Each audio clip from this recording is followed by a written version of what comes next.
Pemirsa, selain nama politisi senior, sejumlah nama politisi muda juga mewarnai rumor bursa calon ketua umum Partai Golkar. Beberapa pengamat politik berpendapat nama politisi muda di tubuh pimpinan Golkar diharapkan mampu memperbarui internal dan bekerja sama dengan pemerintahan Jokowi JK. Sejumlah nama seperti Agung Laksono, Syarif Cicip hingga politisi muda seperti Agus Gumiwang dan Herlangga Hartanto menyeruak di sela-sela rumor bursa calon ketua umum Partai Golkar. Rumor nama-nama ini diakui oleh Wakil Ketua Umum Partai Golkar Fadel Muhammad. Saya kira bukan diam-diam, tapi saya pun sudah tahu. Beliau sudah bicara sama saya bahwa beliau ingin maju sebagai ketua umum. Saya kira sah-sah saja. Pak Agung adalah kader Golkar yang baik. Dan ada juga kader-kader muda yang juga mempersiapkan diri untuk maju. Saya mengatakan bahwa saya mendukung siapa yang maju. Pengamat politik berpendapat, sosok muda di tubuh pimpinan Golkar diharapkan mampu menjembatani partai beringin tersebut dengan pemerintahan baru Jokowi JK. Yang pertama-tama adalah memang sosok yang tentunya lebih kalem ya, yang juga muda ya, yang bisa berkomunikasi, dan sosok ini harus memiliki kapasitas yang bridging, menjembatani berbagai pihak. Karena Golkar sebagai partai nomor 2 terbesar, ya kan, ini signifikan untuk membangun jembatan tidak hanya kepada pemerintah, tapi juga kepada partai-partai lain yang ada di parlemen.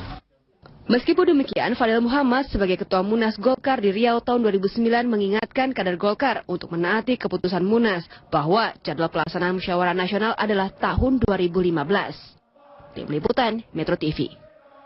Pemirsa, informasi terkait jalannya sidang sengketa Pilpres di Mahkamah Konstitusi kemarin akan kami hadirkan, diantaranya hanya menyampaikan keterangan dari pihak.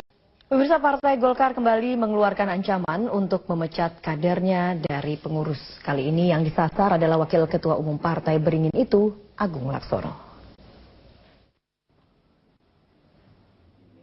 Ketua DPP Partai Golkar, Firman Subagio, membenarkan rencana pemecatan Agung Laksono sebagai Wakil Ketua Umum Partai Golkar. Keputusan ini diambil bukan karena Menko Kesra itu berniat maju sebagai calon Ketua Umum, namun karena gerilya Agung untuk mempercepat Munas ke-9 Partai Golkar pada tahun 2014 ini. Organisasi kan punya aturan ya. Aturan ini harus ditegakkan.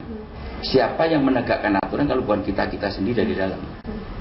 Tentunya pimpinan-pimpinan partai. Setiap persoalan itu harusnya didiskusikan, dimusyawarahkan, karena ini adalah keputusan tertinggi partai. Tentunya setiap langkah-langkah yang akan diambil dalam perubahan sikap itu tentunya harus dimulai melalui rapat pimpinan partai. Seperti katakanlah ada kehendak mengenai Munas dipercepat, itu mekanisme harus ditempuh. Tidak bisa atau kemudian dilakukan hal-hal yang sifatnya inkonstitusional. Ini akan menjadi presiden buruk bagi Golkar. Langkah DPP Golkar yang berencana memecat Agung Laksono disayangkan oleh Pumpida Hidayatullah, kader Golkar yang dipecat pada Juni lalu. Menurut Pumpida, langkah pemecatan ini dinilai tidak etis.